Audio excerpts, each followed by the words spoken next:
couple things to add about Cuba when Cuba. Cuba. Cuba. Oh, Cuba. we're going to be talking about Cuba today, so Okay, so you can totally add anything you want. I okay, will love it. okay.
Good morning, everyone.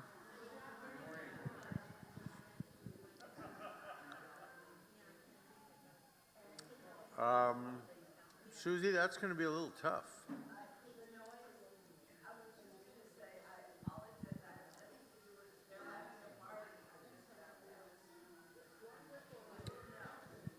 Oh, boy. Okay, well, we'll make the best of it.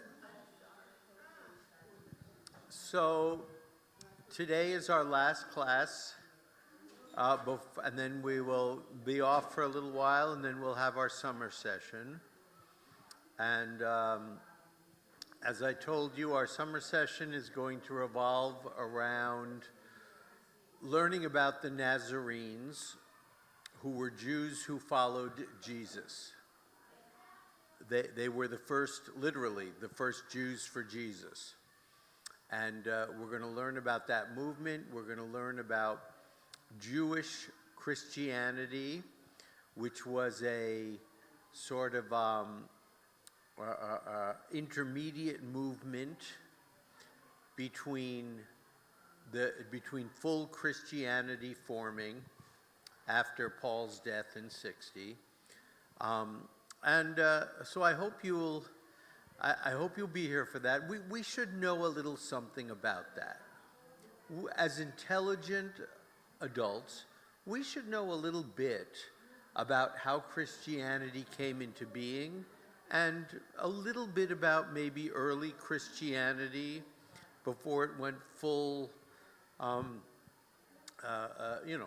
we should know a little bit about that. Okay, today I want to finish up Cuba. And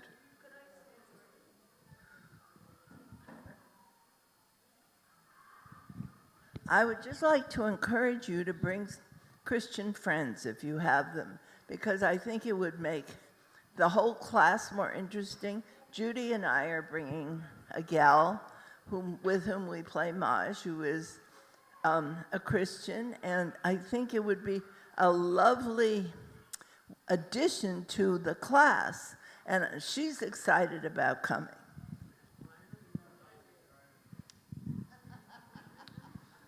And this is sort of I don't want to say little known, but it's something we don't talk about very much. How did the transition to full Christianity take place? Why did we ultimately reject that transition? And what happened to the people who got caught in the middle of the transition? And so we're gonna talk about that in 4 weeks. All right. So as I was saying, I wanted to finish up Cuba today, this will give us the opportunity to do a little side excursion into the Cuban Revolution, which was one of the most important revolutions of the 20th century, actually. And Cecil, of course, will be able to give us some information, and Lydia as well will be able to give us some personalized information. So we're going to learn about that today. All right. I think what I'm going to do is, as we go through this, I'm just going to talk briefly about the Cuban Revolution, and then we're going to come back at the end and do a slightly deeper dive into it, because I don't know, I want to make sure we get through all the material today. So the place we left off last week, we had mentioned that there were many Ashkenazic Jews who had come to Poland, and there were many from Turkey as well, which Cecil told us about. Basically, Jews were grouped into two camps, those who came from Europe and those who came from Turkey, Ashkenazim and Sephardim. Between 1910 and 1924, this is where we ended last week, between 1910 and 1924, there were thousands of European Ashkenazi Jews who immigrated to Cuba. And part of the reason they immigrated was they wanted to use Cuba as the launching point to get to the United States. Now, I said between 1910 and 1924. You'll recall last week that I told you a little bit about the Johnson-Reed Immigration Act of 1924, which closed off immigration to the United States, except for, I think it was 10,000 people, which was a teeny little amount. And there were many Jews from Eastern Europe, obviously, who were trying to get here.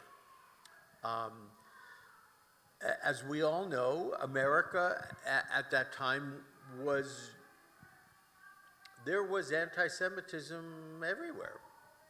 And the government didn't want lots of Jews, lots of poor, uneducated Jews coming here from Eastern Europe. So that stopped in 1924. But out of those Jews who came to Cuba first, as I said, many used it as a launching point to come to the United States, but also many stayed. Many Jews stayed, and they worked in the garment industry, they worked in small businesses. But a lot of those Jews who had come between 1920 and 1923 had left by 1925. When they came over, they settled in an area, and maybe Ziso, you can tell us about Parque Central in Havana. It's an area, I guess, in Havana, and it was, many Jews settled there. It was the Jewish area of Havana at the time.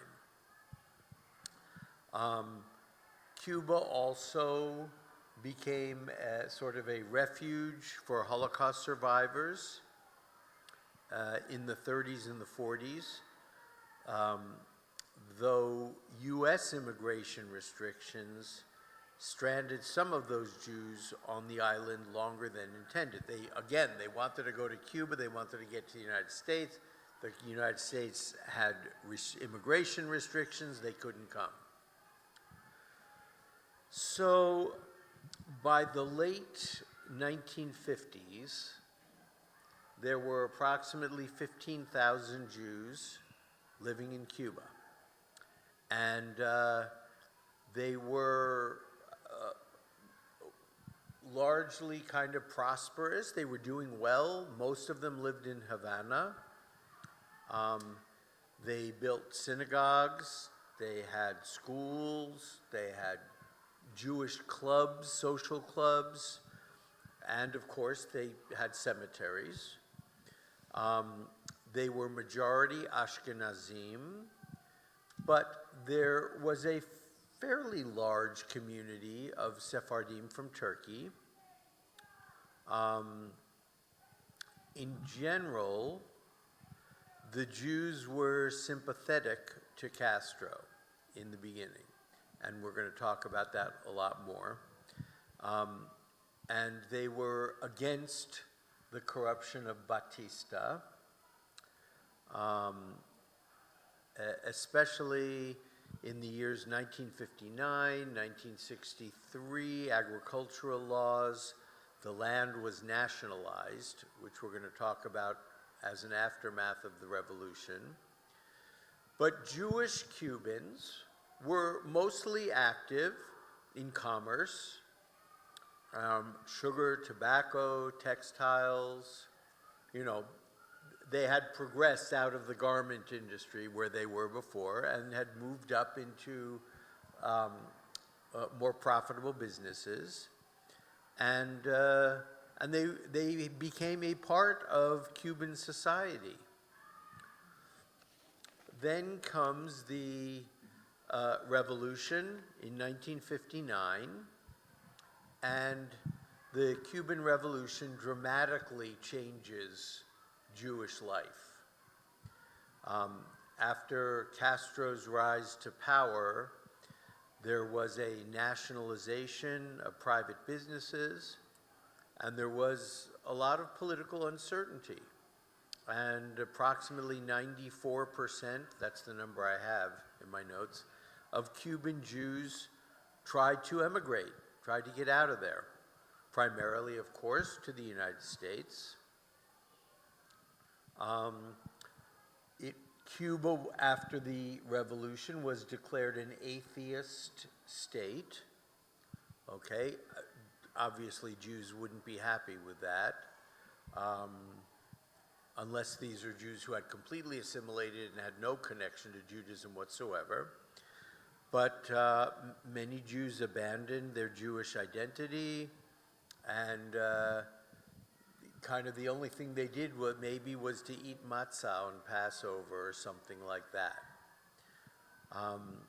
By the early 1990s, there were only about 1,000 Jews who remained. Many were assimilated, many had intermarried, and those who stayed were mostly professionals and Jews who had adapted to socialism.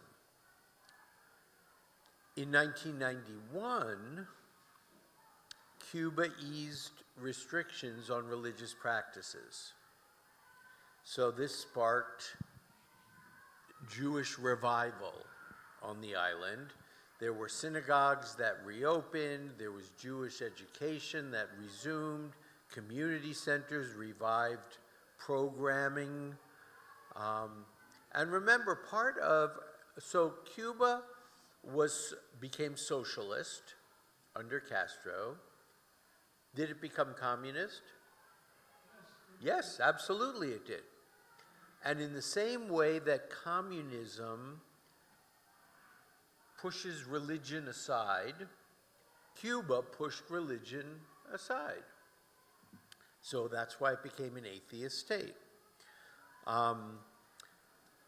There was a temple in Havana, Beth Shalom, which became a very important center for Jewish life. They hosted Shabbat services, community events. And by 2007, there were about 1,500 Jews living in Cuba, again, mostly in Havana.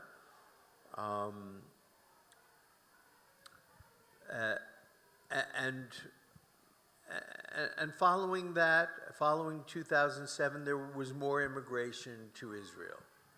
So today, somewhere between 500 and 1,500, 1,000 maybe, there are Jews living in Cuba. They maintain their synagogues, cemeteries, despite the economic challenges. And we all know, right this second, as we are speaking, Cuba is undergoing significant economic challenges because they used to import a lot of oil from Argentina, and that is no longer available to them. Venezuela, thank you. Thank you. Venezuela is where they imported it. Thank you for that correction, Gary. And that oil is no longer available to them. And so the last report that I read, there were huge shortages everywhere in Cuba. You know, people had electricity available to them for like 2 hours a day. It's very difficult there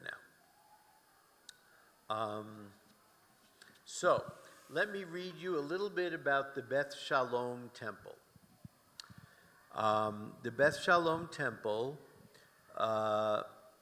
originally opened its doors in 1953 and was among the largest Jewish houses of worship in Havana.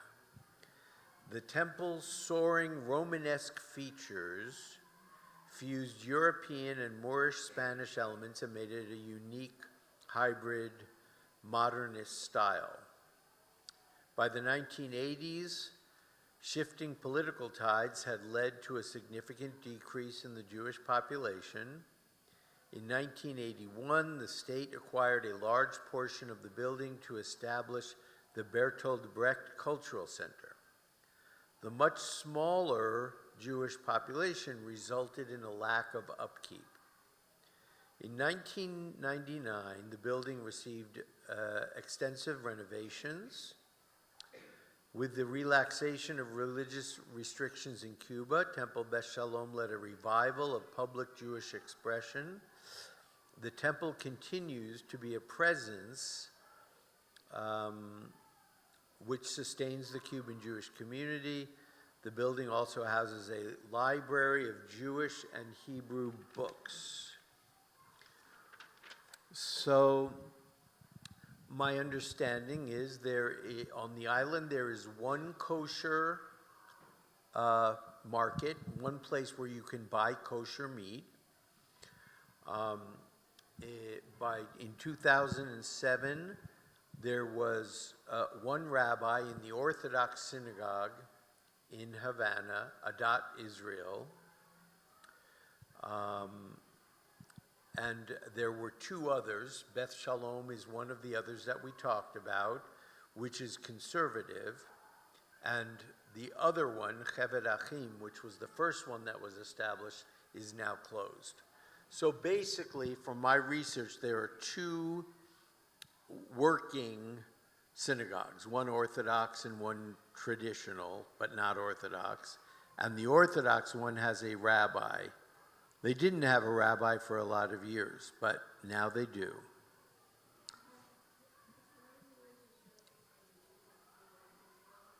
Is there any relationship between the Jews of Cuba and Israel? Cecil, do you know anything about that? I don't have any information on that.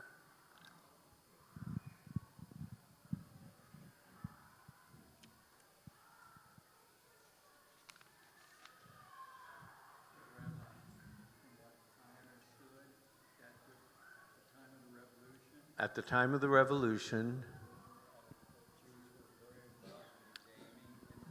the Jews were very involved in the gaming industry, and there was a Jewish mafia.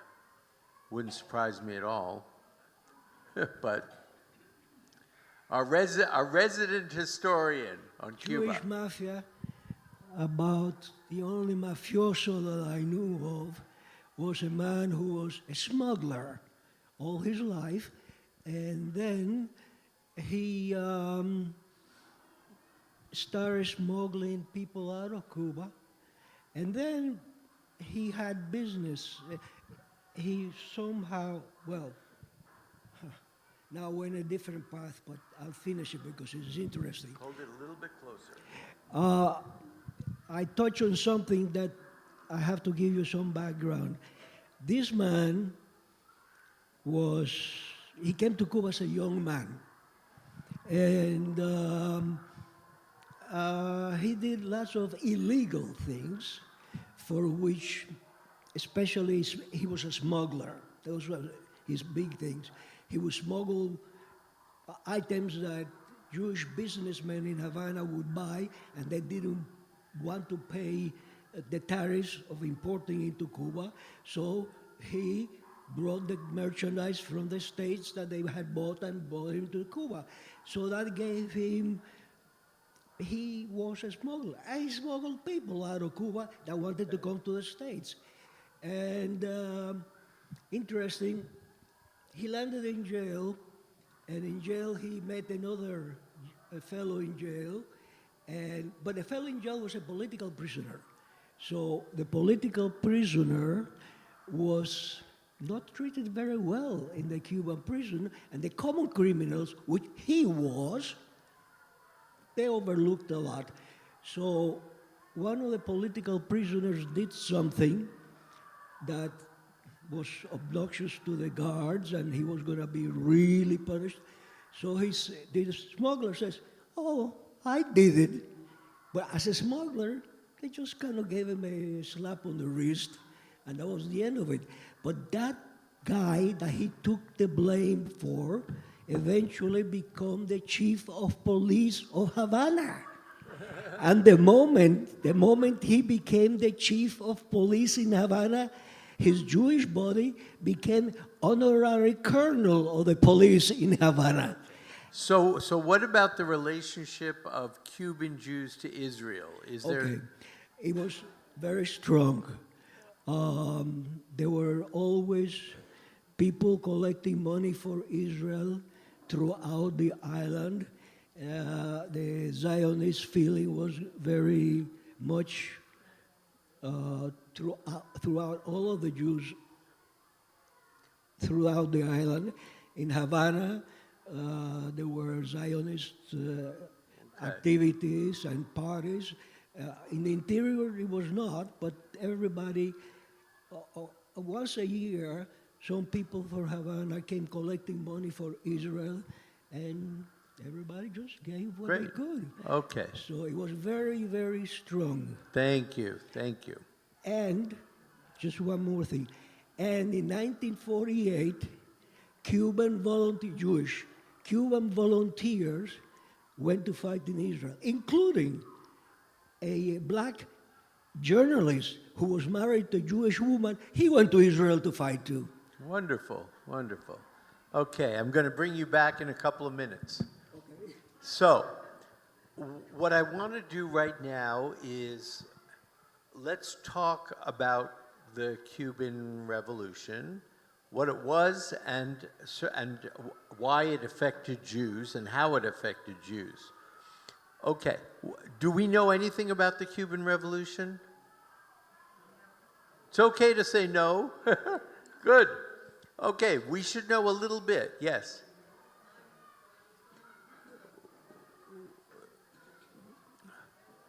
I met a woman from Havana,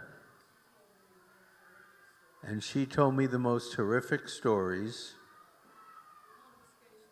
The confiscation of property, and the Jewish people got it first.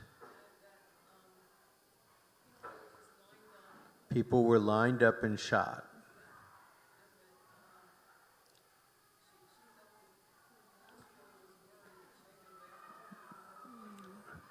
Castro was worried that Che Guevara would be more popular. A majority of people that she knew felt that Castro had him killed.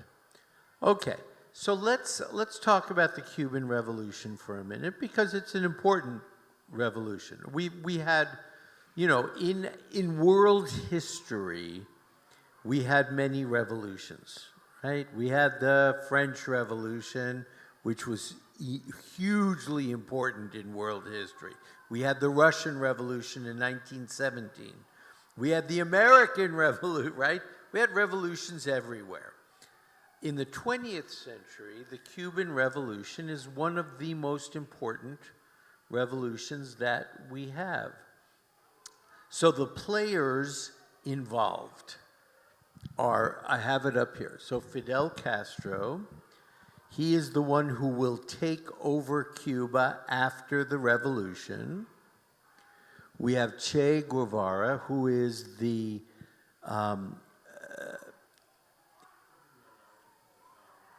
say again? Ideological, yeah, but he a revolutionary figure, a very important revolutionary figure who led guerrilla warfare and who was very inspiring to the people. Hang on, Zisla, I'm going to call you up here to talk all about this.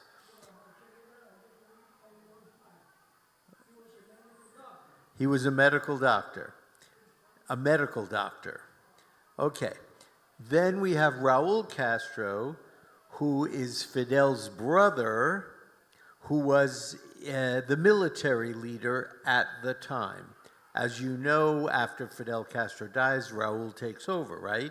This is not so long ago. And then we have Fulgencio Batista. He's going to be the sort of the big part of our story for a little bit, because Batista is the one who runs Cuba before the revolution. He is the one over whom the revolution is fought.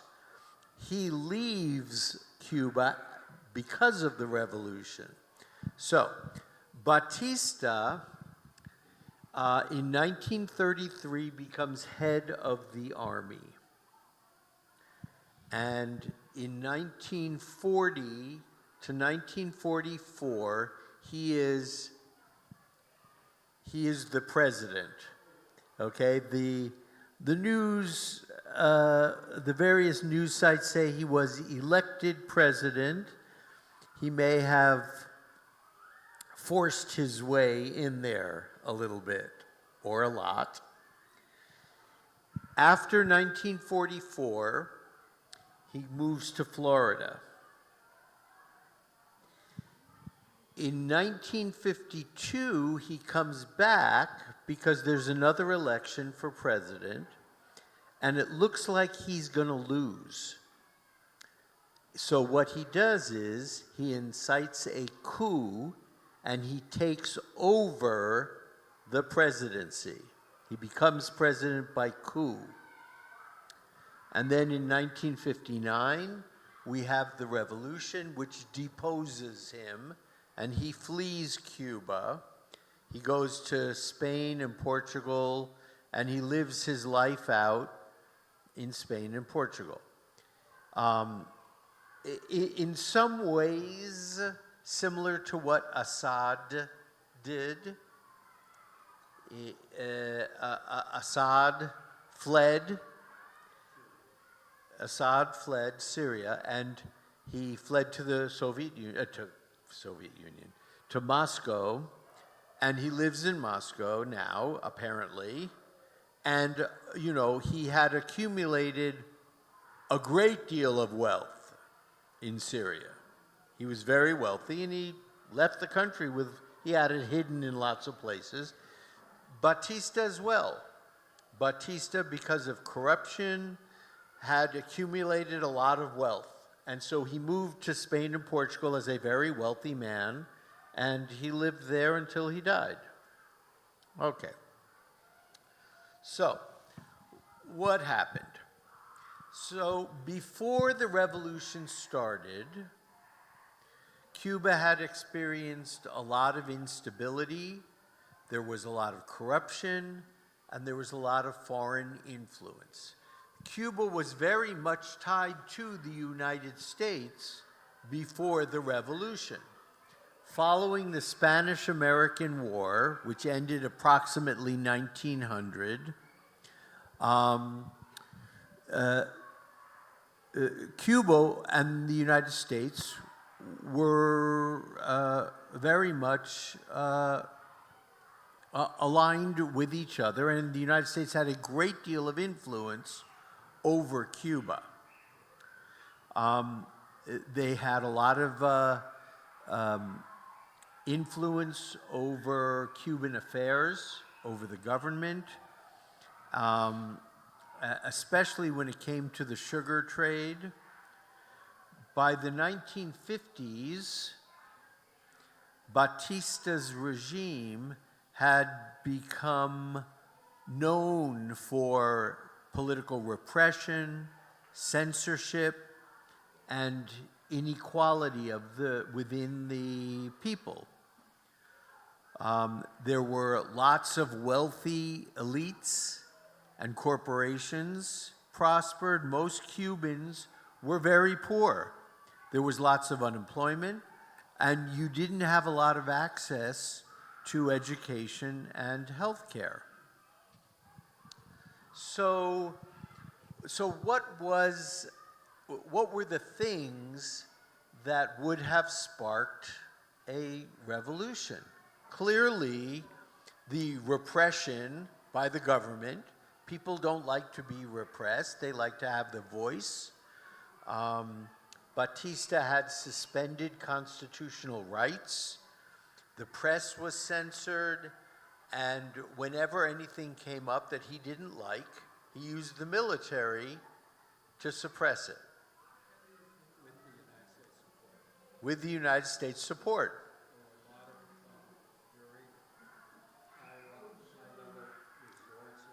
There were a lot of high-level resorts, yes. Zisel, I'm going to have you come up in a minute and talk all about this. So you'll have plenty of time to tell us all about this. There was there was a severe economic inequality. There was a few who controlled most of the wealth, while the rural workers lived in poverty. A few who controlled most of the wealth, like 5 billionaires on the planet? I don't know. There was a lot of US influence, and many Cubans looked at Batista as sort of a puppet for the United States. What the United States wanted, the United States got. So they they couldn't influence their own direction. And there was a rise of nationalist movements. What's a nationalist movement? Oh, this is important.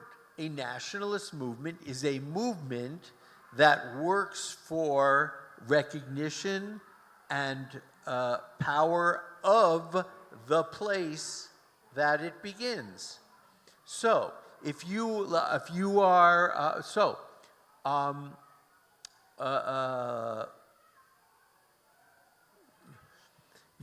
let's say in this case,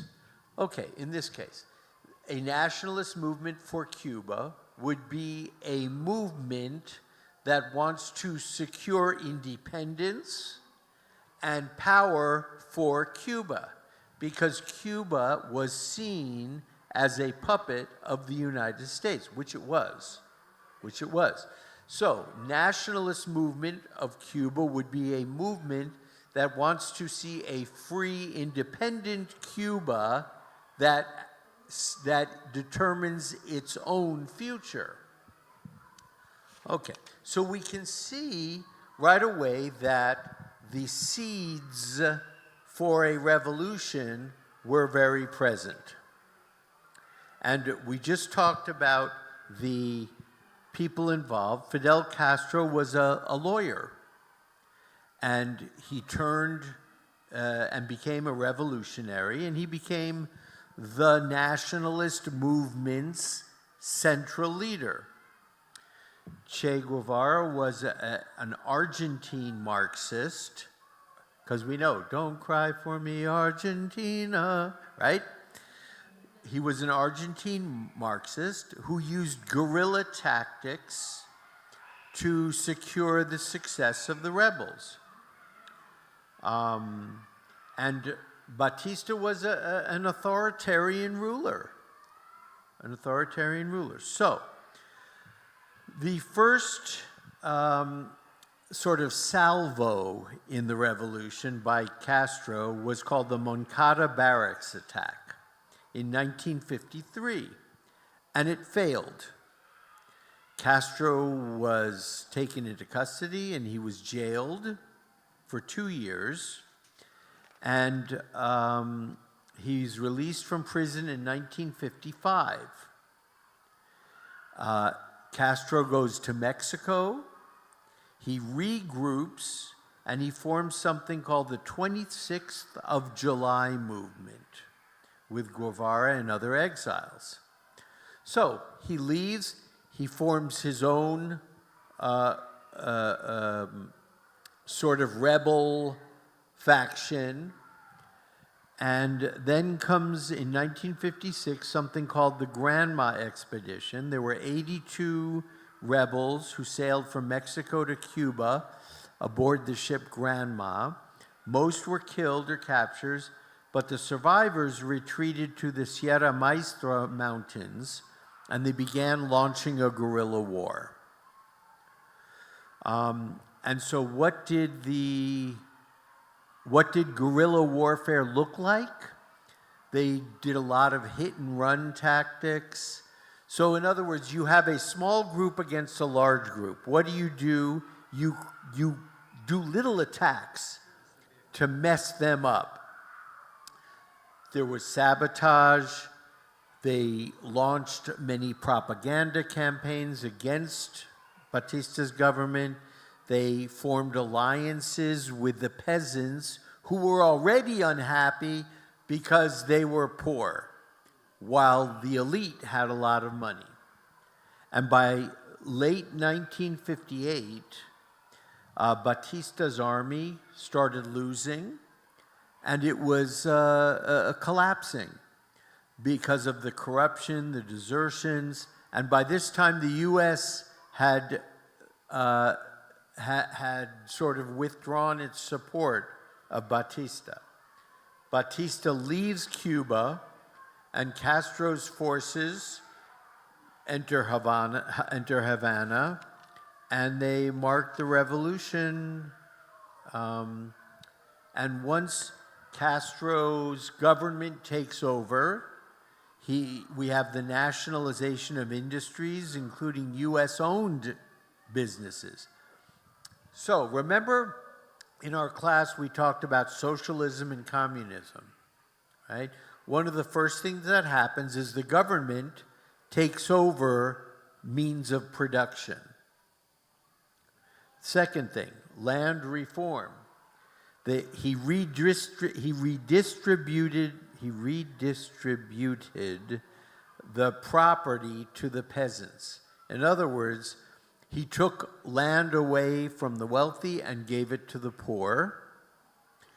And remember, the Jews were among many of the wealthy at that time. So Jews had land taken away from them. There was an expansion of education and health care under Castro, so that it really improved literacy and improved life expectancy. And it became a one-party socialist state under Castro.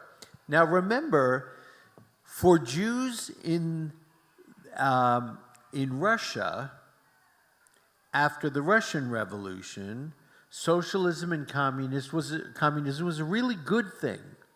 Why? Because we were low men on the totem pole.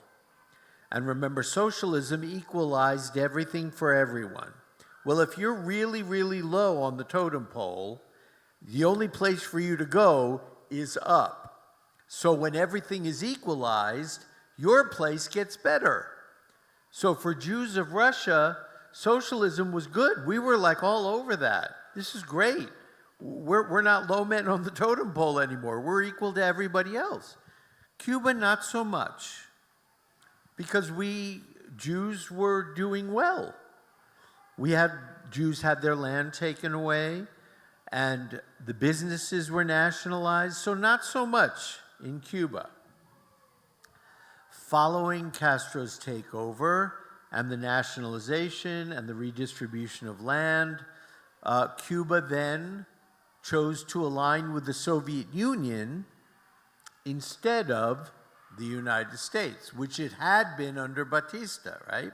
So now Cuba was aligned with the Soviet Union, and the revolution inspired movements and revolutions all over Latin America. It had a great deal of influence. U.S.-Cuba relations deteriorated, and that, of course, led to two big events, the Bay of Pigs in 1961 and the Cuban Missile Crisis in 1962. So this is just a little bit of an intro to the Cuban Revolution so we can understand who were the people involved and how did it come about. Now, yes, Lydia, come, and then Cecil, come and tell us more.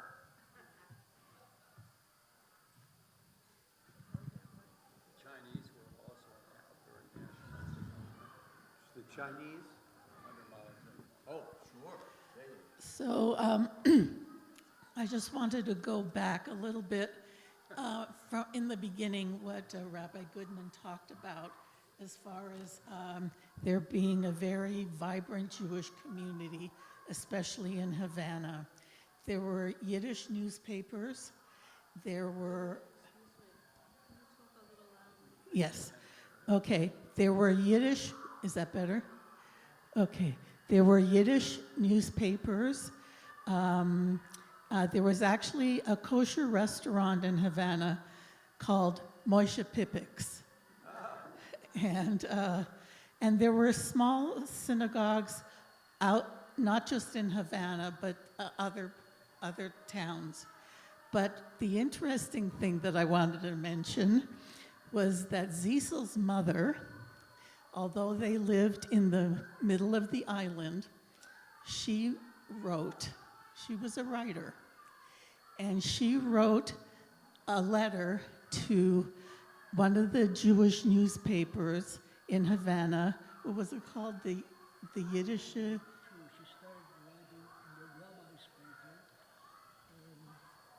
Okay, there were, at the time that my mother started writing, there were two Jewish papers in Havana, one run by the rabbi of the big Jewish community in Havana, and the other by just a newspaper man.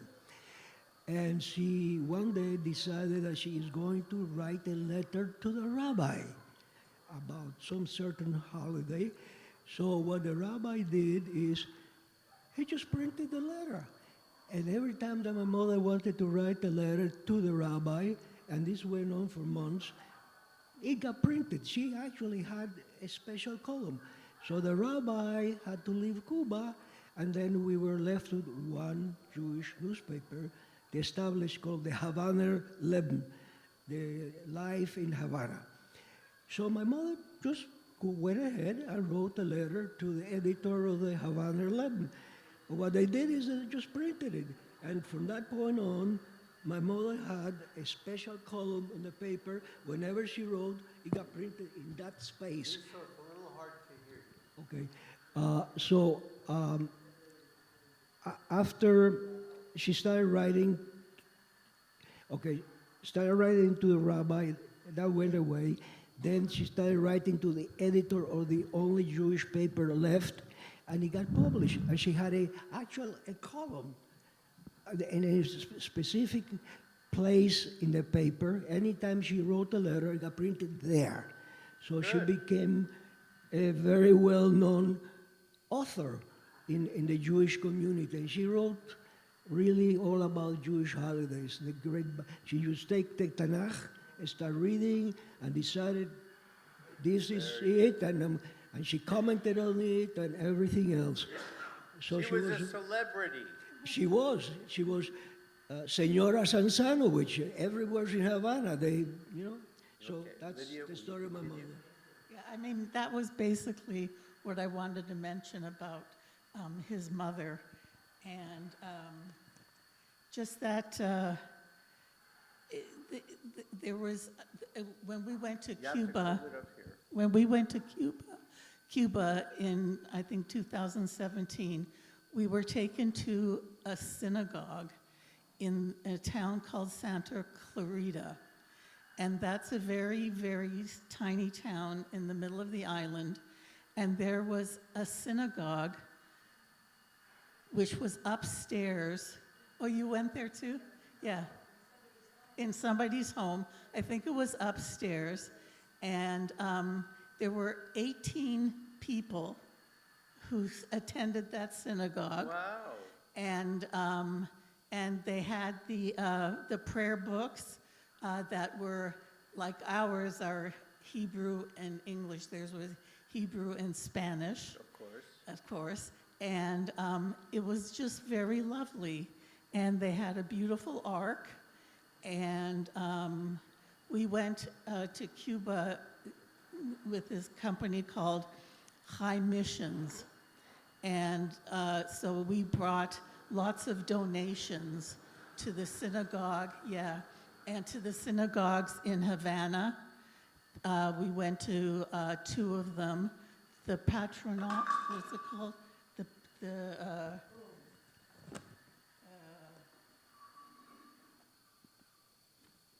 can't remember. Anyway, that was the original conservative synagogue. What was it called? The Patronato. And then there was a Sephardic synagogue.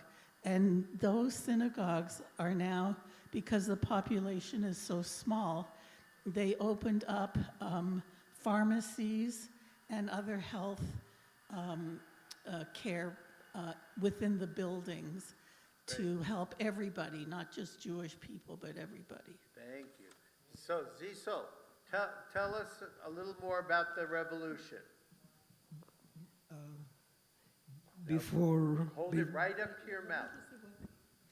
He was arrested when Batista, he was arrested and put in jail when Batista was in office because he was a student and he protested, and he was caught and sent to jail. so I'm a jailbird. Right here. Okay, from this jailbird, you know, I had made some mental notes, and at my age, the mental went that away, and the notes were over there. So Just some recollection. yes, there's some things I wanted to say, but I forgot. Anyhow, How long were you in jail? until actually, okay, I'll tell you the story. Why not? I was there, and we, the students, I wasn't the only one, we, the students, had made a compact because we knew what was going to happen. We knew that the people outside, our fellow students, would be exercising the right of civil disobedience, and they would break bottles in the middle of the street to disrupt traffic and make life uncomfortable for Batista's armed forces. Butchers, actually, but armed forces. And we said, and we know what was going to happen.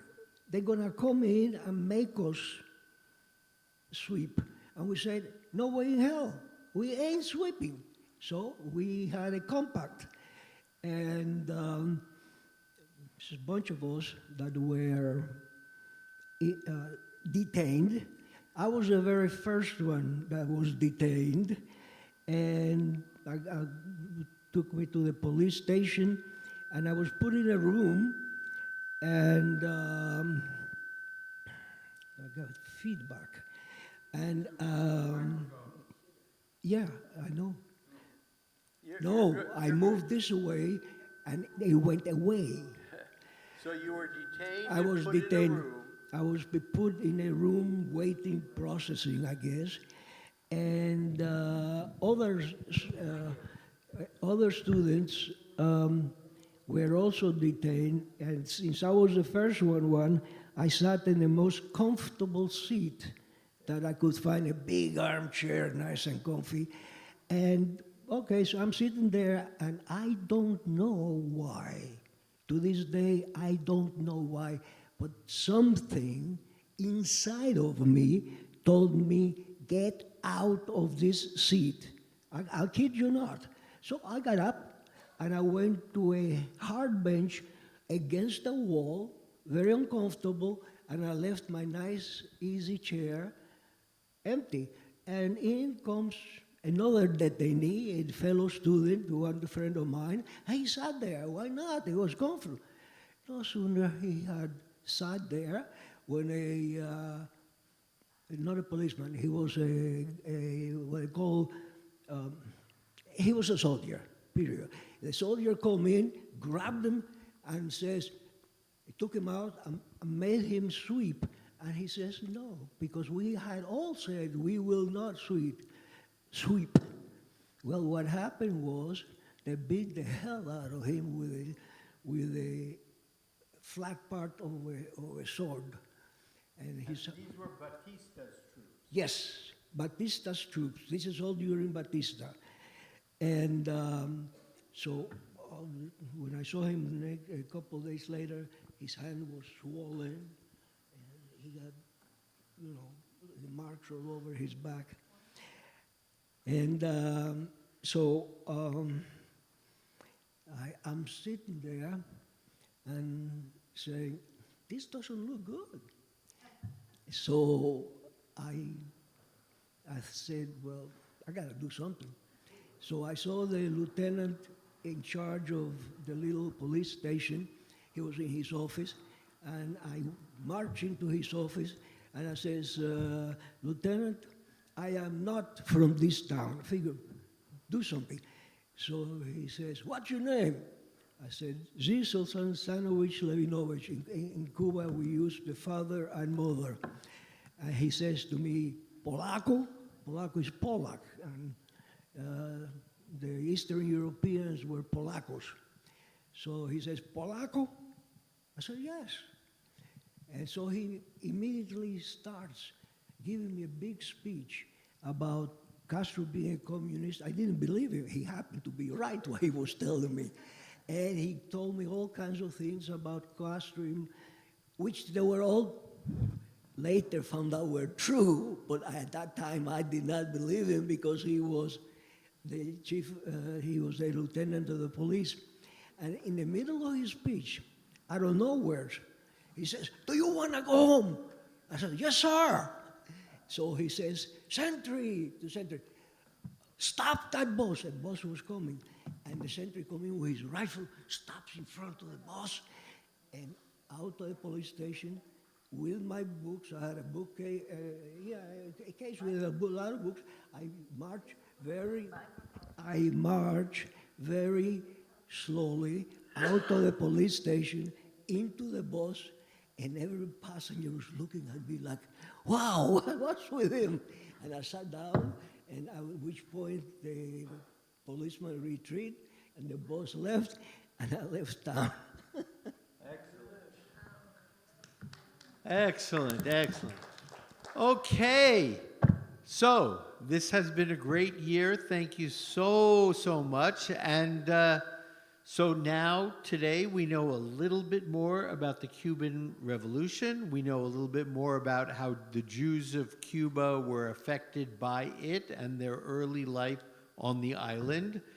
I am so happy that I will be seeing you again in July, and we will talk about Jewish Christianity and the Nazarenes and how the first Jews for Jesus came into being, then how they were marginalized and they didn't fit in anywhere. And so it's going to be, we're going to have a very interesting discussion over the summer. And so I wish you all a wonderful, well, how many weeks do we have? We have 6 weeks, and I'll see you again in 6 weeks. Bye.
last chance to get those cookies or that coffee.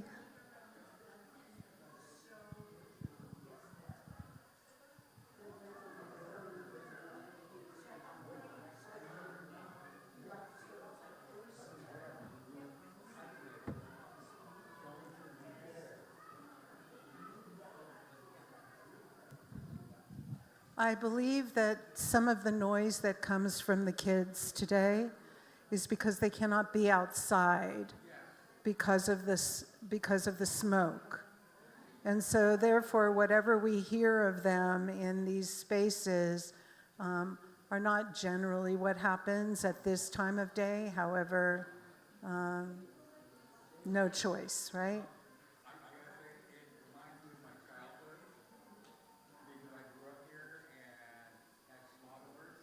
Yeah. So I had to stay indoors. So it brings back memories. Yeah, unfortunately, right? Yeah, unfortunately. It's like, damn, I thought all that was gone. But nope.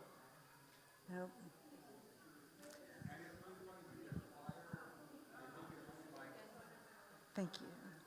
Do you have a Hebrew name for her? Is it Rivka? Rivka.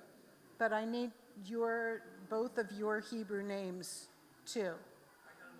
Or specifically yours because you're the mom. Okay. Good morning. I am Rabbi Schuldenfrei. No. So, Rabbi Schuldenfrei couldn't be here today, so he called me while I was driving here to Adat and said, could you please come do the MID class today? He was dealing with an emergency. And so I have to say that I didn't have time to create a whole new discussion, but I did bring a discussion, and I'm hoping that if we did once do this, we all forgot about it. So, did somebody say something? Okay. So, because we are in election time, I don't talk about politics at all. I think that some of you already know that. We have people who have all different kinds of viewpoints at Adat Ariel, and it's not appropriate for any of us to make other people feel bad, no matter who you are. So, but since it's election time and time for us to get our polling in, I brought a Jewish perspective on thinking before we speak. So what I call this lesson is, I can't believe I said that. So that's what we're going to do today. And there'll be no more conversation whatsoever about elections or anything like that. I just thought you would think it was funny that we're going to do this today. So. You need help to pass those? Yes.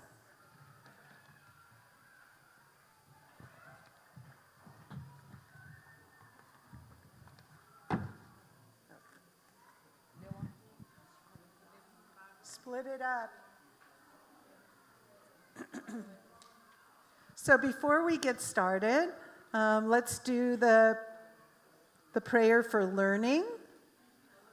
Have you been saying it the whole time? Well, shame on those rabbis. So, okay.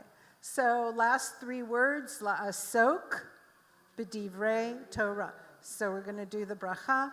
Baruch atah Adonai Eloheinu melech haolam asher kitshanu b'mitzvotav v'tzivanu la'asok b'divrei Torah. Okay, so let me know when everybody gets this.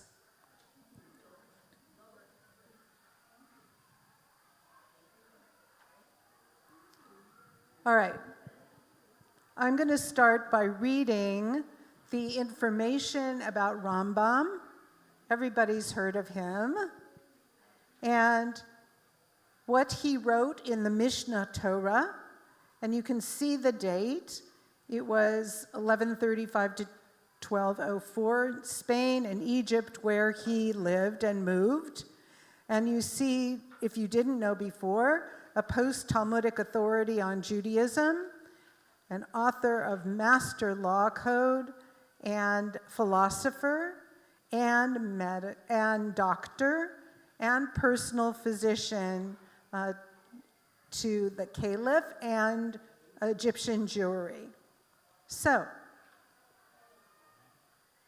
would somebody like to read what he says? Okay, don't all raise your hands at once. I'll do it. Are you on the first page? Do you see Rambam there? Okay. Who is a rachil, a talebearer?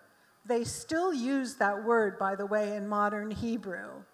So if you ever go somewhere and you hear people in Hebrew say, Ezel rachil or ezel rachila, that means that they're gossipers.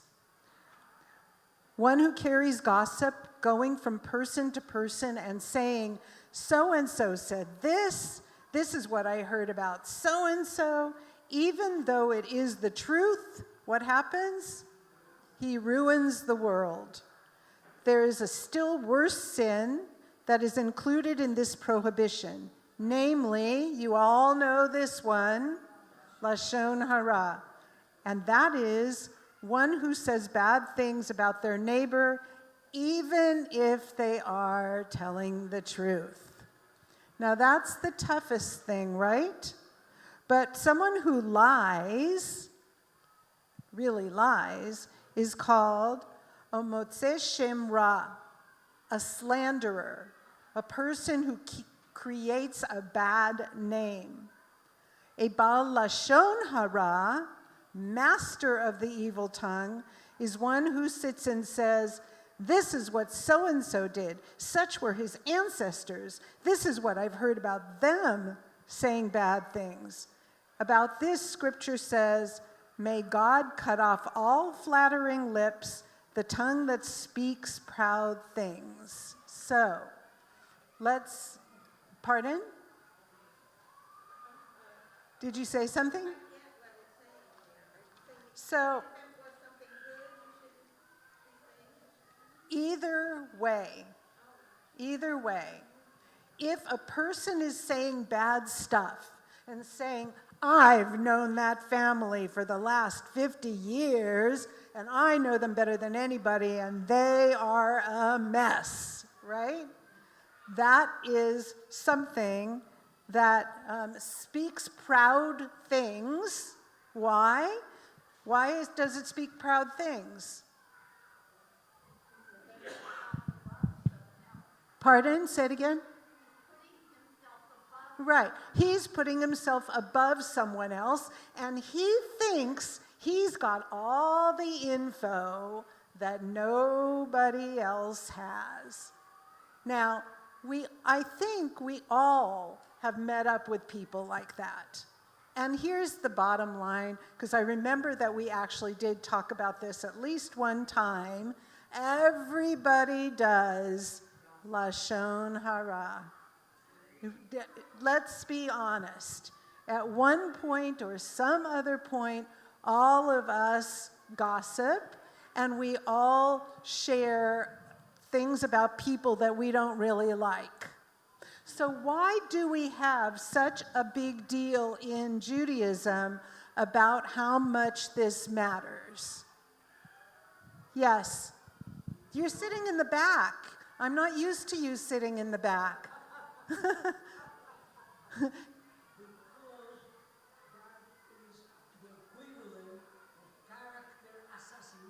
Okay, the equivalent of character assassination.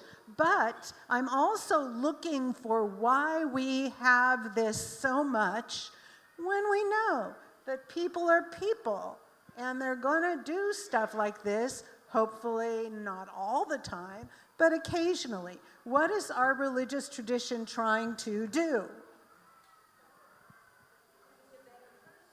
Right, to be a better person, but how with regard to these things that we're going to learn today or that we learn generally?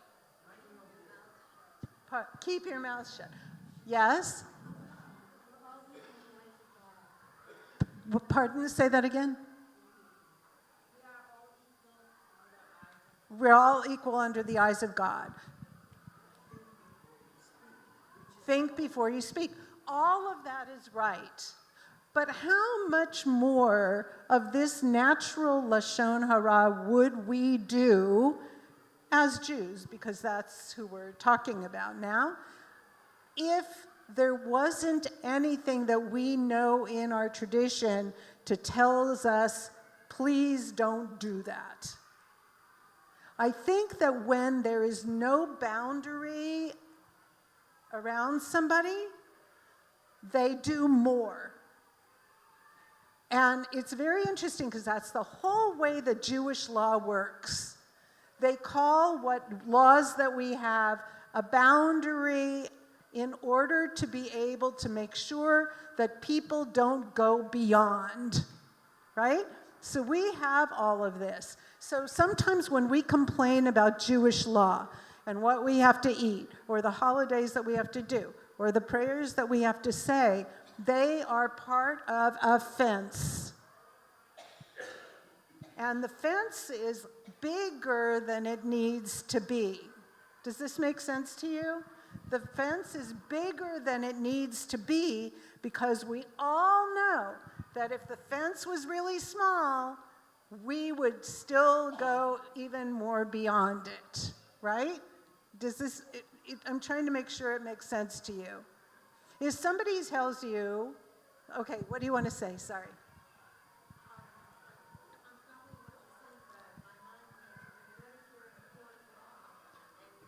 Oh, that's a different, that's a different story. A court of law is a different story because you have promised to only speak the things that are asked. God asks us, now come on, God asks us not to sit in this room in our little cliques and make people feel bad, okay? Of course, if somebody is arrested as a criminal and they need to be able to make sure that person really is, then they call you up. But what do they make you do before you get called up? You have to say that you're going to tell the truth. And in many societies, you got to put your hand right on the Bible, whatever you are, and so that leans it into what God wants. Do not bear false witness. Yeah, we have that as well. But I'm trying.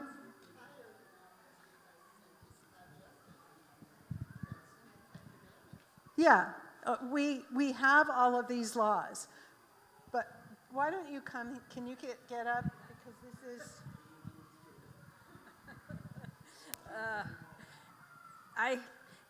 I think that for the most of our history, we were people without power. And that's the power people have to feel better about themselves.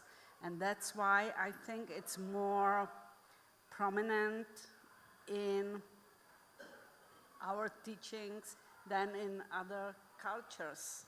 Maybe. Everybody gossips. So the fence part. Let's say you are told that you can only have one cookie. If you are told that you only have one cookie, but there's nothing really important that's stopping you from looking at that plate and going to get another cookie, even though you were only supposed to eat one, your doctor said, that's what it means to not have a big enough fence. Because it's really close to you, you can just do it. So Jewish law creates a wider law, knowing from the get-go that every single Jewish person, no matter how religious they are, is sometime gonna break part of the law. Gonna be part of the law. So what they do, what we do, is we make that built into a very big fence of law. Because let's say you're not supposed to do this thing on Shabbat. You're not supposed to, I don't know, you're not supposed to turn on a light, okay? But you do it. But not turning on the light is the least important thing in the fence. There are things that are much more important. I want this to make sense to you. Why we have a big circle of responsibility. So with Lashon, one second, because nobody's understanding what I'm saying, which makes me crazy. So when we are dealing with Lashon Hara, we know that all those laws are there, but we do it anyway. However, if you have that law and it's very significant, you probably, and you know about it and you pay attention to it, you'll probably say to yourselves, oops, shouldn't have said that. And that's what the fence does. The fence of how we're to behave as Jews maybe doesn't stop us completely from doing things, but it stops us from doing worse things. Does that now make any sense to you? Okay. Phew. Let's move on. Oh, Bridget. I think that we're going to have to ask people who are able to stand up to do that, because I'm kind of hard of hearing too, and I'm hearing the kids instead of you.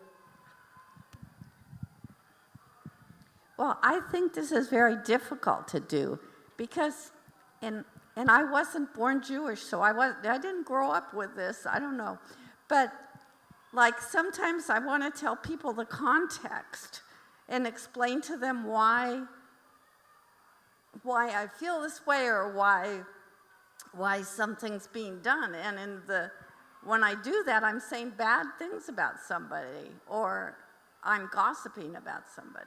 So. In what way? Well, what do you mean in what way? Well, like Give an example of the thing that you've said. okay, here's an example. So we had a friend who committed adultery, and we and I explained that to somebody to understand what the situation was, and then I felt bad about it afterwards. Maybe there's reason to feel bad about it. Maybe any of us who share information with people that really isn't ours need to feel a little bit guilty if we're the ones who present that information. I would imagine that it would be fine, God forbid, if something like that happened to you. Then, of course, you can tell people whatever it is that happened directly to you. If somebody is dangerous, that is a reason to let somebody else know that that the person is dangerous. So, but we all have to be telling the truth. So I think you've brought up a number of really great things, because Lashon Hara is tough. it's tough to know when to say something. It's tough to know when not to say something. So let's go on a little bit. We're on the next page from Midrash Tanhuma. Remember that this is from the Torah reading for Metzora. Midrash is fleshing out the things that come about in the Torah and kind of being stories. Okay. And if a person involves himself in Lashon Hara, he makes himself worthy of death. As Lashon Hara is as serious as murder, for one who murders only takes one life, while the bearer of Lashon Hara kills 3. The one who says it, the one who listens to it, and the one about whom it is said. So, there are other stories in Judaism about this, the spreading of things. And we're going to do a little bit more today, but the spreading of things. On Yom Kippur, Rosh Hashanah and Yom Kippur, when we were with family services here at Adat Ariel, we would tell children the story about the feathers. Here's the story about the feathers. Somebody has a bag, a pillow bag, filled with feathers, and while it's in the bag, it's safe. You know exactly where it is. That's what's going on. But if you let the feathers out of the bag, they go everywhere, and it becomes impossible for anybody to pick up all those darn feathers that came out of the bag. So we always used to tell the kids, this is the same thing that we talk about when we talk about other people in ways that are not nice. You can have whatever feelings you have in your feather bag. But once you let go of that feather bag and the feathers go all over the place, there's no way of taking them all back. And that, not taking them all back, can hurt or be a problem for other people. So, yes? I guess I've had a hard time formulating this question because there are, when you're reading the Parsha, you'll hear it said, and if you do this, you will be cut off from your people and you will be put to death. And similarly, Lashon Hara, you should really be put to death. And yet you're saying that everybody is doing it, so why are we still allowed to be alive? It's not exactly the way I really should word the question, but maybe you understand what I mean. They use, it should be a death thing, as just as an example. It was, nobody was killed over spreading rumors for another people. They're trying to say symbolically, since this is midrash, it's story, right? It's not halakha. It's a story to make us understand. When you harm somebody because you have said something, you can sincerely take their life away. You can make it impossible for them to get a job. You can make it impossible for them to find a spouse. You can make it impossible for them to continue to raise their children. That's what it means to kill. And that's what it means to murder. But in Jewish law, people didn't get murdered because they said something bad about somebody. It's just symbolic. So because this is midrashic, it's not actually, and not, It's not law. so that's why you're not. Yeah, but it didn't come up in the law either. What they're trying to do is get enough information for all of us people so that we think twice before we do this stuff. So, but we don't get killed by the community if we do that. But we might be not talked to after that, right? So in a way, it's a kind of death. Because if you say that kind of stuff and other people go, we don't want to hear that, or that wasn't true, then it's you that are going to have the problems, not somebody else. Yes?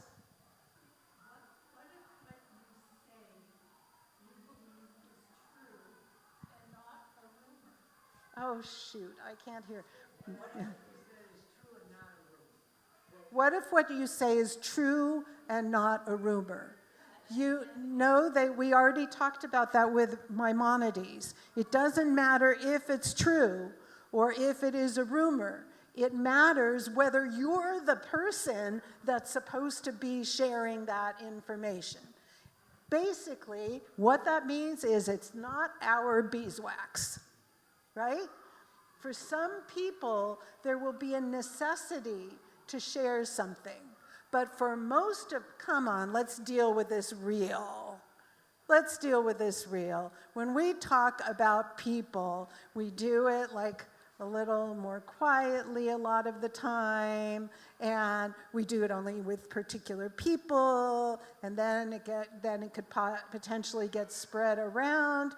But we're not the person who needs to get the other person to be right. And we're certainly not going to do it just by spreading it to other people. We really have to be cautious about that. So I'm going to move on, folks. See, isn't it good you only have me for one day now? Let's see. Okay. Down at the bottom of the page. Look at this person, Yonah ben Abraham Garundi. He was in the 1200s. I don't mind if anybody else wants to read, but I'm okay reading too. Take heed and know that a person who agrees with a slanderous statement when he hears it is as bad as the one who says it. For everyone will say, that person who listened to what has been said agreed with it, and that shows it must be true. Even if the hearer only turns to listen to the gossip and gives the impression of believing it to be true, he helps spread the evil, brings disgrace on his neighbor, and encourages slanderers to carry their evil reports to all people. So,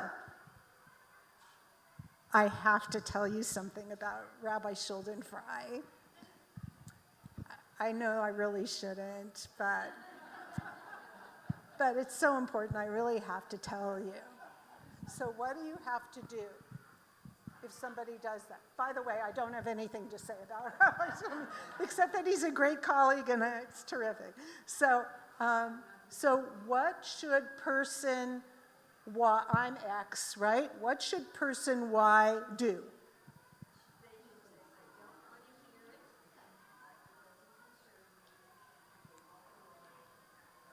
I don't want to hear it. It doesn't concern me. I'm going to walk away. Now, what is the power of that? Let's just think about that for a minute. Let's say you're that person who hears that, and instead of standing there, you say, I'm not going to listen to this. I'm sorry, I have to get up and leave. What's the power of that, Zisal? Go loud, please. Yes, at least for one person, the story is dead. It doesn't go further. And what does it do to the person who was standing in front of you trying? It shames them. So there's no more to say about that, right? Everybody gets it. So let's move on. Sure.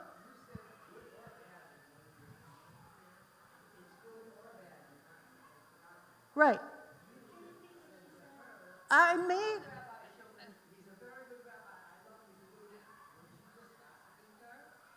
No, I was giving an educational statement.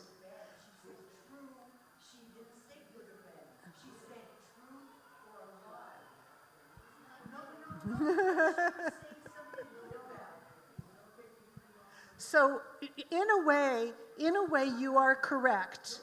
In a way, you're correct, and we will probably get to this text if we let each other do that.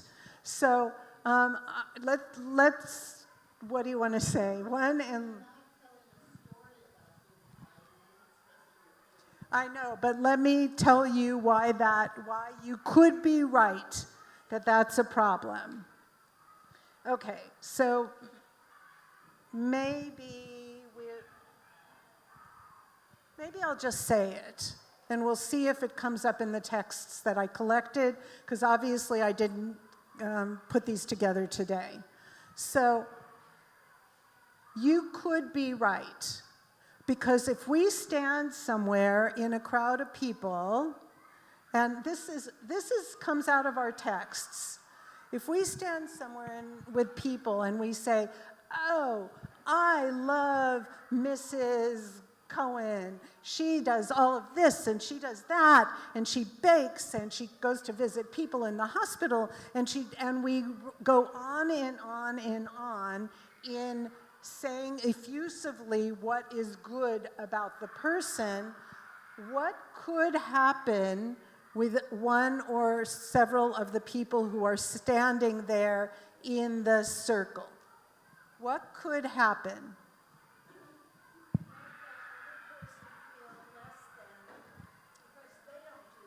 Okay, you can make that other person feel less than because they don't do those things. But there is one more thing that people can do in that situation. They can dispute and say, "Oh no, I know when she did." The person in the circle could dispute and say, "Well, that's not what I know," and then go on to say all the bad things about the person who has been so effusively described with good. So basically, in Jewish law, that means watch out what you say. Watch out what you say, watch out who you're with. And obviously, if you have, I don't know, we are all in our families, and we talk to people that are in our families. That's very hard to avoid. But I'll tell you something. I'm a rabbi. I find I have involvements with people every day. I'll go home at the end of the day, and my husband will say, "Okay, how was your day? What's up?" If I have talked to somebody, I can never, ever, ever share it with him. Never. It's something that we learned in rabbinical school because we have an obligation to the people who come to be with us. So my poor husband, who loves to hear everything that's going on everywhere, never gets a single word. What?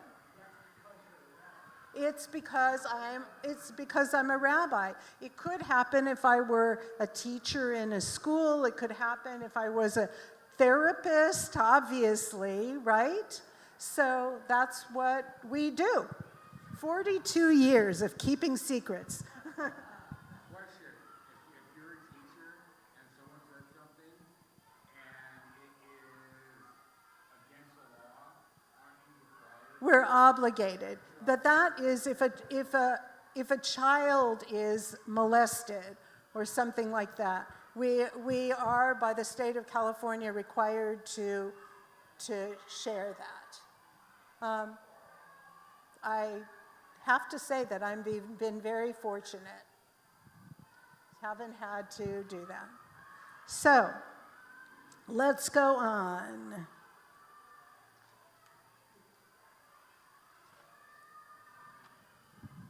Does somebody want to read this story? Go ahead. We'll get you next time. Okay? 1, 2. Go ahead. Stand up. Come here. Use the mic. Susie, I've been pretty good with the mic today, haven't I? Our rabbis have taught. No? But that's the next page? No, that's the next page. You were here.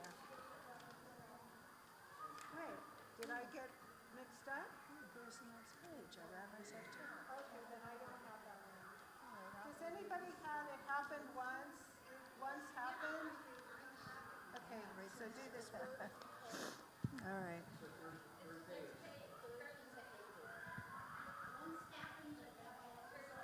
Okay, we got it. Go. Okay. Yeah. Once happened that Rabbi Eliezer? Yeah, don't worry about Okay, that's what I worry about. The son of Rabbi Shimon was coming from his teacher's house in Migdal Gedor. He was riding on a donkey alongside the river, feeling very proud of himself because he had studied a great deal of Torah. He happened to meet a man who was extremely ugly. The man said, "Shalom to you, my teacher." But Rabbi Elazar, the son of Rabbi Shimon, did not answer his greeting. Instead, he said, "How ugly is that man? Is everyone in your city as ugly as you are? Oh my God, how awful." The man replied, "I don't know, but go and say to the craftsman who made me, how ugly is this utensil you have made." When Rabbi Elazar, the son of Rabbi Shimon, realized he had done wrong, he dismounted from the donkey and said, "I humble myself before you. Forgive me." The man said to him, "I will not forgive you until you go to the craftsman who made me and say, how ugly is this utensil you have made." The rabbi continued walking behind him until they came to the rabbi's city. The townspeople came out, calling out greetings, saying, "Shalom to you, my rabbi, my teacher, my teacher." The man said, "Whom are you calling, my rabbi, my rabbi?" And they said to him, "We are referring to this one who is walking behind you."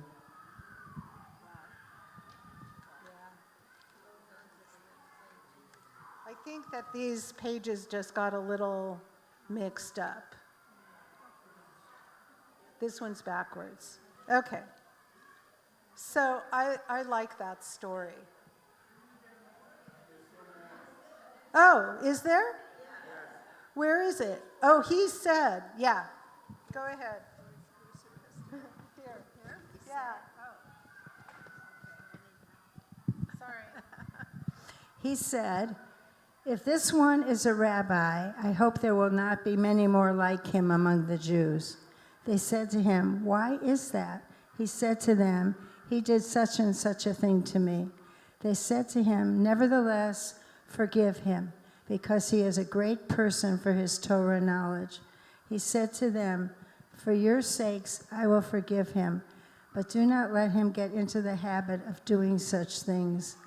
Rabbi Elazar, the son of Rabbi Shimon, immediately went into the place of Torah study and taught, "A person should always be soft as a reed and not as hard as a cedar. It is because of this quality that reeds have been privileged to be selected as pens with which Torahs, Tefillin, and Mezuzot are written." So did he go to talk to his creator? Well,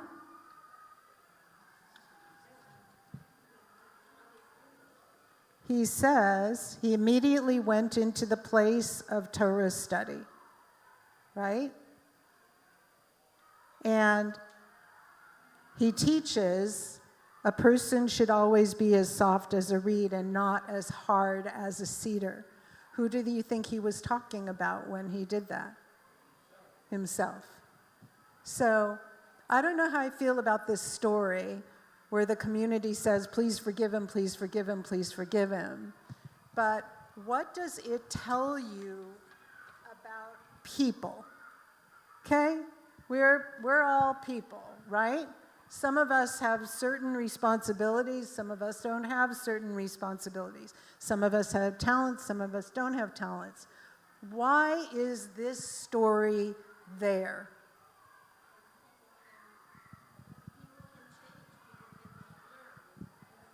Okay, people can change, people that can learn. That includes who? Rabbis. People who are in leadership at things also have to know how to learn how to deal with other people and learn that they need to do repentance when they do something wrong. However, there's another part of this. The other part of this is people don't hold in awe all the time the people that have titles or certain kinds of things, because they are just like you. We're all like each other. And so I think that this story was also there to show, like, these guys can be really snotty. Not just naughty, but snotty. Like, really, really horrible. And we have actually, in this class, done other texts where we see that the rabbis that were held in so much esteem did really yucky stuff as well. Why? We're human. It happens. So, are you okay? We have a few minutes left. Can we do it? Okay, hold on a second. I got to make sure that I don't screw up here. Oh, let's do the bride one. Can you find the one that says our rabbis have taught?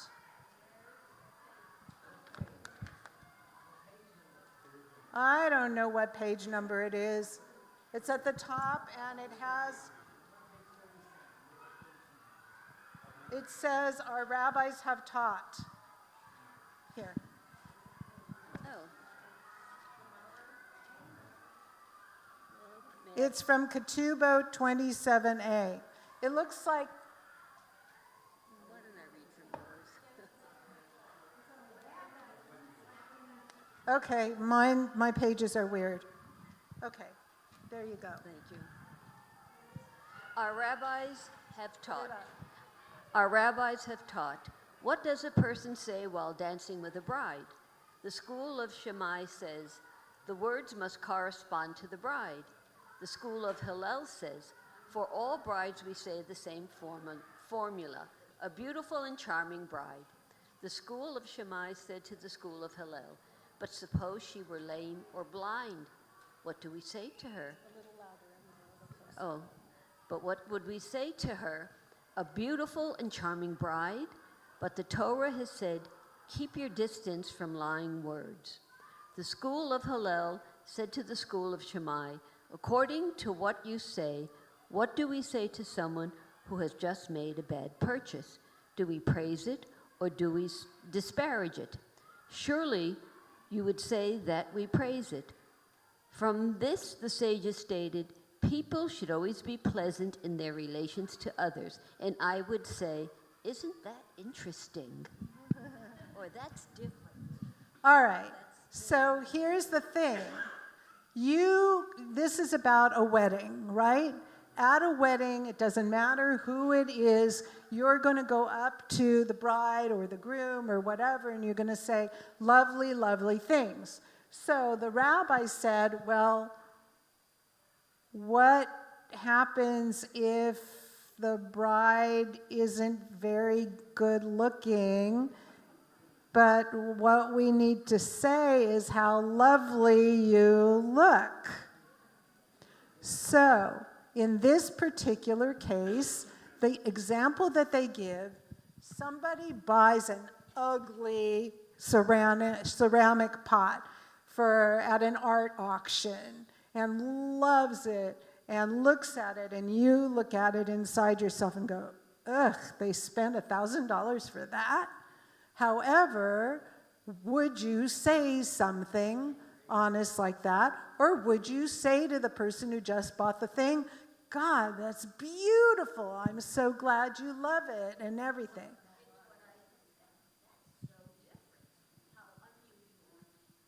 Okay. So in this, they don't do that. But if I bought that thing and you said to me, oh, that's unusual, I would think, she thinks it's ugly. So everybody's different. But what they say is once something is done, they're married, the bride and groom. Nothing's going to change that. You may as well make their hearts soar, right? Not S-O-R-E, S-O-A-R, right? You may as well make them feel wonderful. In addition, if somebody's already purchased something, particularly in this world that when you purchase it, you don't get to just send it back to Amazon, then you need to just, even if you do it your way, I'm joking, it's a great way to do it, to figure out some words that remain true, but also indicate that you recognize that they've done something that was meaningful to them. So I thought that this was a good one, because what it tells us is this thing about Lashon Hara and what you say and who you say it to, it is not easy. It's difficult. But with the beauty of our tradition, we get an opportunity to remember when we say things and think about it, rather than just let it go. So we have a couple more minutes, right? Is this okay? All right. My favorite, we're coming to one of my two favorites. What?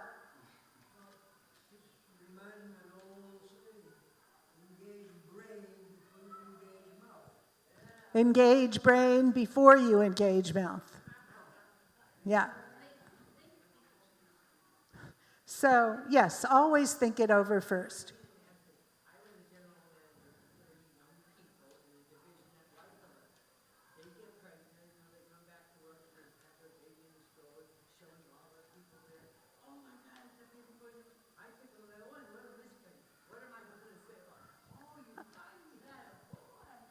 Yeah, so what you were saying is you worked at a company, there were a lot of young people at the company, they would get pregnant, they would come back with their baby, and everybody would be oohing and ahhing about the baby, and you look at the baby, and the baby isn't cute. So what do you say? I mean, with babies, there's a ton of things that you can say. Oh, how sweet doesn't mean to say that gorgeous, right? There are a bunch of other ways to do it, but it's a very good thing. What? Yes. Yay! Okay. So now we're going to Baba Metzia. That's a tractate in the Talmud about things that you get. Because if anybody knows Yiddish, a ganze Metzia is a lot of stuff, right? So here we go. Here is the Mishnah. Do you remember what I taught you about the Mishnah? The Mishnah is in the 1st century of the Common Era. It's the first part of the Talmud. And Gemara, which we have down here too, is the second part for later years, and both of them make up the Talmud. Okay. Just as there is overreaching in buying and selling, so there is wrong done by words. Thus one may not ask, what is the price of this article, if he has no intention of buying? If a man has repented his sins, one must not tell him, remember your former deeds. If he was the son of a proselyte, a convert, one must not taunt him. Remember the deeds of your ancestors, because it is written, you shall not wrong a stranger or oppress him. So, I think I might have told you before, but I'm going to tell you again. So, I basically was in college, and I hadn't yet learned how to study Talmud. And I was a young person, and I went to Beverly Hills with some girlfriends, and we went to try on every bridal dress that you could possibly try on, but none of us were getting married. We just wanted a day of trying on things. So the people in the store took their time, a lot of time, to serve these girls who were trying on wedding dresses. And we knew that not only were we not getting married, but we could have never afforded the things that we were trying on that day. And then I went to rabbinical school. And very early on in rabbinical school, we got taught this particular portion. And I went, oh no, look at what I did. I went into a store and I pretended that I was going to buy something, and it's right here in black and white that you're not supposed to do that. Now, I think I might have said this to you before, but it rates saying again. We live in a time when people are buying lots of stuff online. And we all know that that has an effect on brick and mortar stores. So, Baba Metzia tells you that if you want to buy something on Amazon or online, you may not go to the store that's brick and mortar. Look at the thing there. Take up the time of the people who work there, so you can figure out what price is going to be better or whether you want that thing. Because that is lying and stealing the time of a person. So nobody will begrudge you if you're going to buy something online. But then you have to take your chances. And most of the time you can always ship them back. But you should never, ever, ever, according to Jewish law, take other people's time just because you want to find out information about an item. So, what? I used to work in retail, and I had people come into the store and say, well, I saw this on Amazon for $10 and we're selling it for $15. Can you price match? I was like, no. Yeah, you worked in retail, and people would come in and say, oh, I saw it on Amazon for $10 instead of $15. Can you price match? Well, no, they can't, because they have a building and lights and whatever other kinds of things they have to do. So, yeah.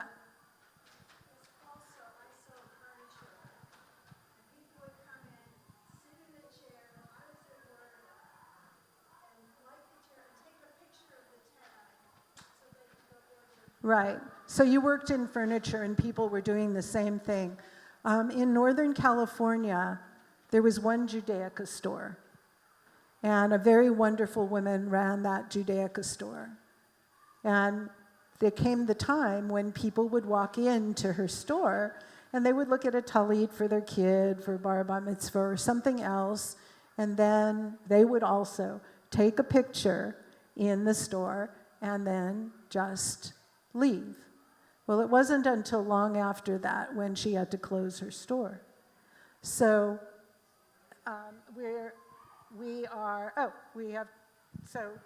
can go on, but I think that you must know that for me, this is really a very strong remembrance and reminder about how we are supposed to be.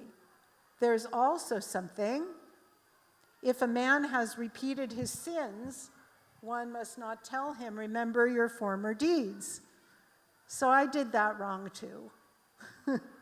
So if you want to keep this, you can take it home. It's got more stuff in it. It's interesting. You can have it if you'd like. But I'm going to tell you that story too.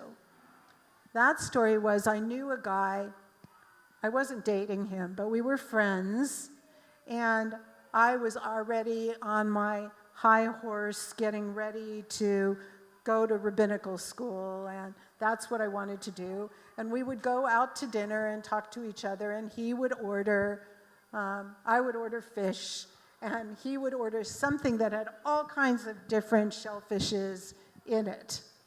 And I didn't bother him about it. We were friends, but I'm looking at this thing with all these different shellfishes and thinking, what? It was a bouillabaisse, yeah, that's right. So that period of time stopped, and then after a while I re-encountered my friend, who had now become Orthodox Jew. And we went out to a kosher restaurant to eat dinner and catch up. And in the middle of the meal I said, last time I saw you, you were eating bouillabaisse with all sorts of shellfish in it. And then I remembered the thing that says, where did it go? Hold on. So, yes. If a man has repented his sins, one must not tell him, remember your former deeds. And 1 minute after I said that to him, I went, oh, God, why did I say that? Because his life had changed. That was up to him.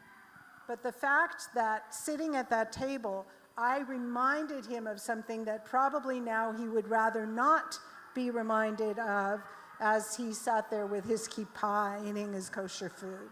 So, these are real.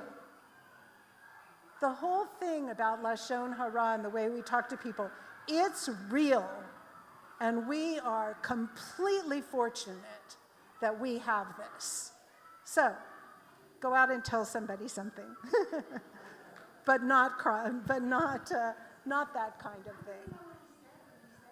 What? He did exactly the right thing. He said nothing. Nothing. Yes.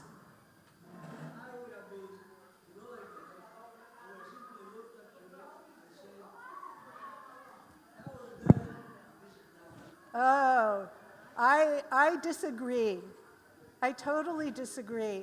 I think that we are very, very, very blessed to have Torah, even though we don't do everything in it, to have these rabbinic literature, which I think match our humanness more than we ever really think it does.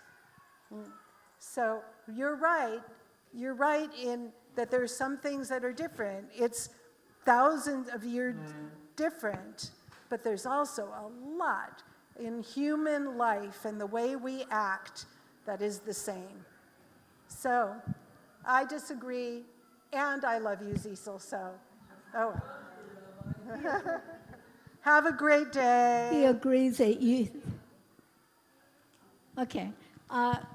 Just a reminder about our summer program, and that'll start on July 8th. And it'll be in the Deber Chapel. So it'll be less noisy in there. It'll be quiet, which is nice. You really are welcome to keep it if you want.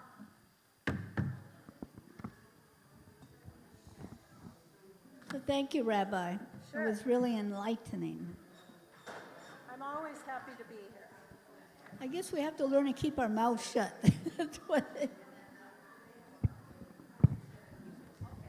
Thank you. Thank you, my friend. Lovely to see you all. Rabbi, did you want us to meet in your office? You want us to go, or you want us here? I guess we have to go there. I think some group comes in.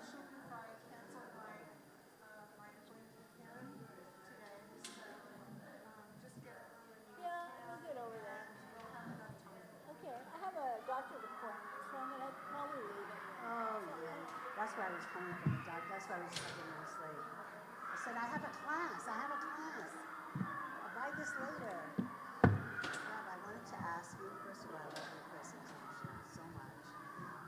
I want to go to student party along with some other people on Friday morning, and I've got some other things to do in the morning, so I wanted to know what's the latest time we could be there to make sure we hear the Aliyahs.